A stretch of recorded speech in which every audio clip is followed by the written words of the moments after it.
എല്ലാവർക്കും എന്നും നല്ല സമയമായിരിക്കുമോ? ഇല്ല. അപ്സ് ആൻഡ് ഡൗൺസ് എല്ലാവർക്കും ഉണ്ടാവും. എത്രയോ വലിയ വലിയ ആക്ടേഴ്സ് വന്ന് കത്തി നിന്നിട്ട് ഡൗൺ ആയിപ്പോയ ആൾക്കാരുണ്ട്.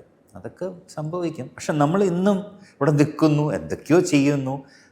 എവിടെയെങ്കിലുമൊക്കെ വീണ്ടും ഒരു തിരിച്ചു വരവുണ്ടാവും എന്നാണ് വിശ്വാസം. ഒരു വലിയ സങ്കടങ്ങളുണ്ടായിട്ടുണ്ടോ? സങ്കടം എനിക്കില്ല. ഞാൻ എന്താ പറയുക, ഞാൻ അതിനൊക്കെ അങ്ങ് മാറി നിന്നു.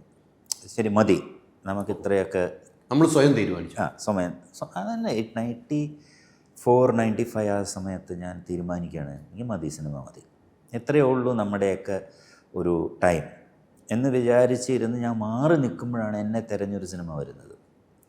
അപ്പോൾ അവരെന്നെ വന്നിട്ട് ഒരു സുരേഷ് എന്നും പറഞ്ഞിട്ട്, പുള്ളി കുറ്റപത്രം എന്ന് പറഞ്ഞ സിനിമയ്ക്ക് സ്റ്റോറി എഴുതിയ ആളാണ്. അപ്പോൾ പുള്ളി എൻ്റെ അടുത്ത് വന്നിട്ട് പറഞ്ഞു, ശങ്കർ അങ്ങനെ മാറി നിൽക്കരുത്, ശങ്കറിന് വേണ്ടി ഞാനൊരു സിനിമ അത് ഗുഡ് നൈറ്റ് മോഹനായിട്ടൊക്കെ സംസാരിച്ചിട്ടുണ്ട്, അതുമാതിരി ഒരു പ്രൊഡ്യൂസറൊക്കെ സെറ്റായിട്ടുണ്ടെന്ന് പറഞ്ഞിട്ട് ഒരു സിനിമ അവർ തുടങ്ങിയത് നല്ല നല്ല സാധനമായിരുന്നു. പക്ഷെ അത് ഒരു സ്റ്റേജ് കഴിയുമ്പോൾ പ്രൊഡ്യൂസറുടെ കയ്യിൽ ഫണ്ടില്ലാത്തത് കൊണ്ട് നിന്നുപോയി. അപ്പോഴേ എനിക്ക് മനസ്സിലായത് നമ്മളെന്തോ ശരി, അത് നല്ല നല്ല സോങ്സൊക്കെ ഉണ്ടായിരുന്നു, നല്ലൊരു ഹ്യൂമറും റൊമാൻസൊക്കെ കലർന്നൊരു സിനിമയായിരുന്നു, കുറച്ച് ആക്ഷനൊക്കെ ഉണ്ടായിരുന്നു.